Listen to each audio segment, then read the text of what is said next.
Welcome to another All the Talk, All the Sports podcast. I'm your host, Gary Wenzel, and today we've got a full lineup for you today, starting with the NBA as they move into the conference finals very soon. Eastern Conference team already clinched a spot. The NHL moves deeper into their conference final as they have already started, and they're currently battling it out for a spot in the Stanley Cup playoffs. NFL started last night as the Kansas City Chiefs took on the Houston Texans. More predictions from the NFL coming on later in this podcast, and some college football predictions as well. As many of you know, and as all of you know, today is 9/11, a historic day in this country's history, as this country unites together stronger and better than ever. Here's a piece that I wrote about 9/11. 9/11. When you hear those two numbers, you get a certain feeling that just washes over you. And it's not a good one. You get a feeling of pain, trauma, and the deepest sadness. Every year, football comes right around this historic day. Football. Something that unites this great country together. And even though on the field they might be wearing different uniforms, at heart, we are all wearing red, white, and blue. You see, that's the thing about America. We stand strong together. Even though at times this country may feel like it is torn apart, we are not. At the end of the day, we all come together locked arm in arm and stand strong together, united as Americans. On this day, 2001, 2,977 lives were lost in the heart-wrenching events that took place in New York City. 2,977 is not just a number. Those are names with families, loved ones, children, aunts and uncles, parents, spouses. And the hardest part of it all is the fact that when they left that day for work, they never returned home to see those loved ones and families. My heart goes out to all of those first responders, to the ones that did make it home, and the ones that didn't. You truly show what America is all about. Together as America, we will all unite and wear red, white, and blue.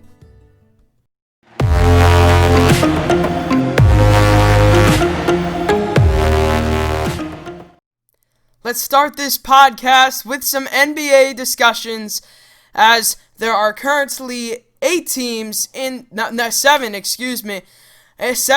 remaining in the NBA playoffs, all running for that push for the NBA Finals Championship trophy. And starting on the western side, the Lakers from Los Angeles are currently up 3-1 on the Houston Rockets.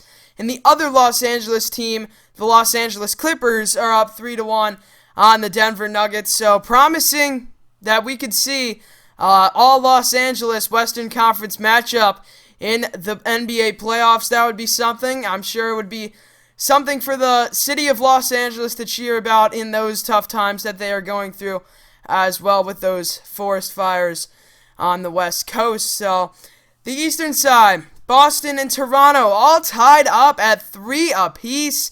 Game 7 is coming up to decide who will face the Miami Heat in the Eastern Conference Final, as the Miami Heat defeated the Milwaukee Bucks 4-1. So the Heat look outstanding right now. Everyone was downing the Heat, even me, including me, coming into the playoffs. The Heat aren't the program that they used to be, and not many people thought that they would make it to the conference, if any thought they would make it to the conference finals. But they proved them all wrong. They will have a tough opponent, however, either in Boston or Toronto. But Milwaukee is a better team, in my opinion, than Toronto or Boston. So it'll be interesting to see. You also get those extra days of rest since you advanced earlier on than Toronto and Boston would. So you get extra rest. You're coming off a big series win against arguably the best team in the NBA or the Eastern Conference. And then you're going to play a team like Boston or Toronto, but they have that playoff experience deeper in the postseason, where Miami lacks that a little bit. But so it looks promising that there will be a Los Angeles Western Conference Final, so that would be something to see. And I think the Eastern Conference Final will be interesting as well. So that's basically what I wanted to cover for the NBA. Now let's talk some hockey from the NHL as they move along in the playoffs. They are already in the conference finals, and the Lightning on the eastern side, the Lightning, Tampa Bay, up 2-0 on the New York Islanders. The New York Islanders had a phenomenal series against the Philadelphia Flyers. The Islanders got absolutely destroyed the first game, and the second game, there was a close matchup. I think the Lightning scored a goal.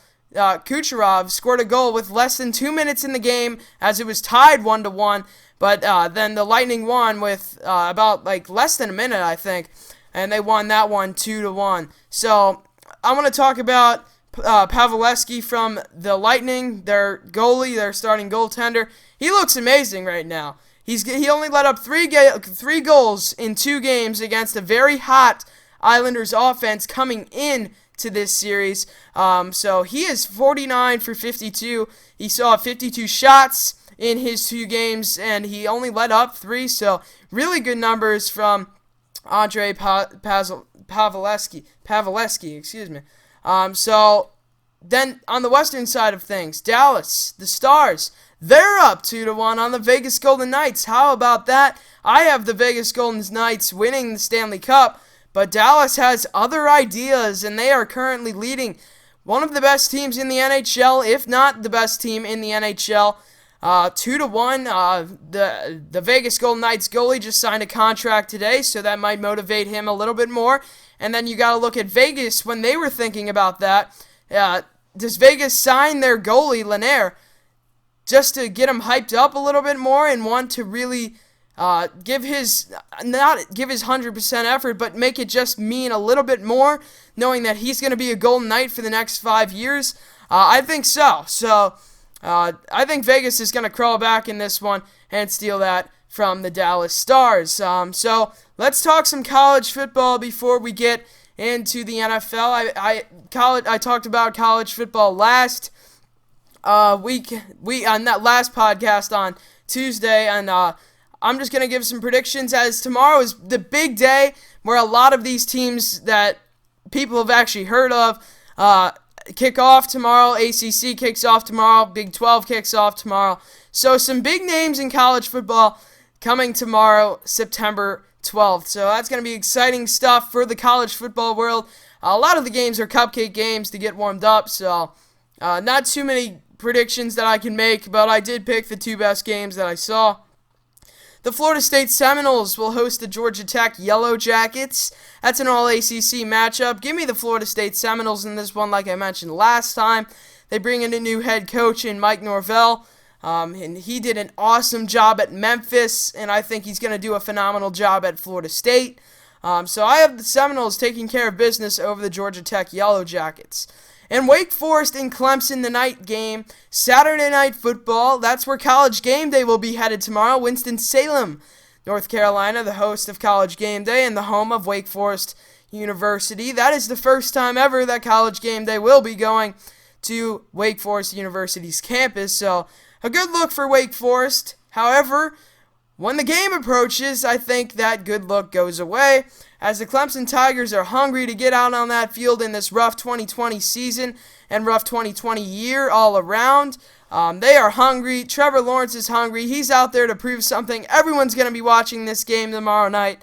I think the Tigers take care of business very, very easily. I think the Tigers easily win by 30 points. Not a question. I think the Demon Deacons might keep it a game for the first 10 minutes, and then the Tigers and Trevor Lawrence will pull away. Now let's talk some NFL, something that we haven't really done on this podcast because there just hasn't been NFL. So NFL started last night, kicked off between the Kansas City Chiefs and the Houston Texans. The Kansas City Chiefs did have fans in the stadium. Approximately 22% capacity was allowed in. It was definitely weird seeing it, but at least there were some fans, considering upwards of 25 stadiums are not letting fans into the game. So it was a good look there last night on NBC. A good game to watch.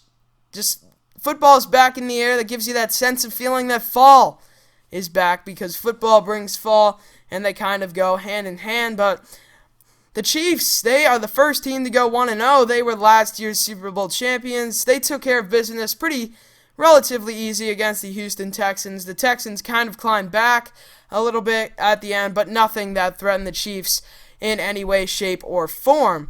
But the Texans did jump up 7-0 on the Chiefs early on, but then the Chiefs, Patrick Mahomes led them back. Clyde Edwards-Helaire, his first game, he looked pretty good. Not too great in the red zone, but overall good first game for an NFL rookie on the Kansas City Chiefs. So that was last night's game. I want to talk about the games coming up Sunday. I got 5 games that I'm going to make predictions for, and let's kick it off with the Packers and the Minnesota Vikings. I have the Green Bay Packers winning this one over the Minnesota Vikings. Obviously, that quarterback dilemma up there in Green Bay. I've seen videos about Aaron Rodgers and Jordan Love. So far, a little bit of hostility coming from both the two. You can tell the competitiveness is there.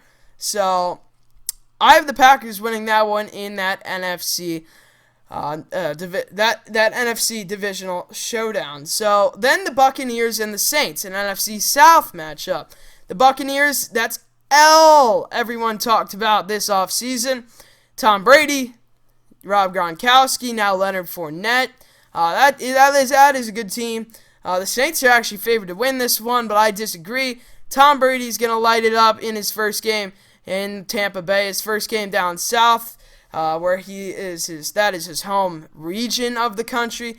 I think they light it up despite not having Mike Evans. In my opinion, he is doubtful. He's on my fantasy team too, and Kenny Galladay's on my fantasy team, and they're both doubtful. So this could be scary for the old fantasy team, but I do have the Buccaneers beating the New Orleans Saints in this one. The Cowboys, Dallas, I have them over the Los Angeles Rams. That is the Sunday Night Football game on NBC.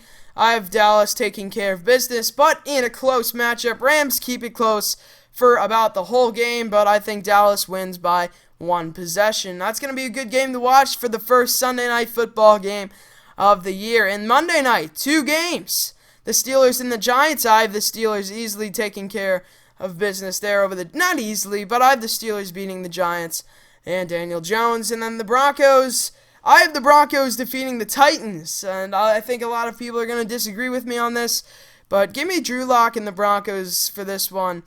Jerry Jeudy's going to be starting his first game in a Denver Bronco uniform, and I have the Broncos upsetting the Titans in a late one on Monday night. So that is everything I want to cover today. It's been a fun episode, but starting next week, we have a segment coming for you called Fantasy Friday. As you know, we have a fantasy football league here at All the Talk, All the Sports. There's 12 players in it, so Fantasy Friday next week. I'll have 2 special guests on every week, every Friday episode. So thank you so much for watching this one. Have a great day, everyone, and God bless.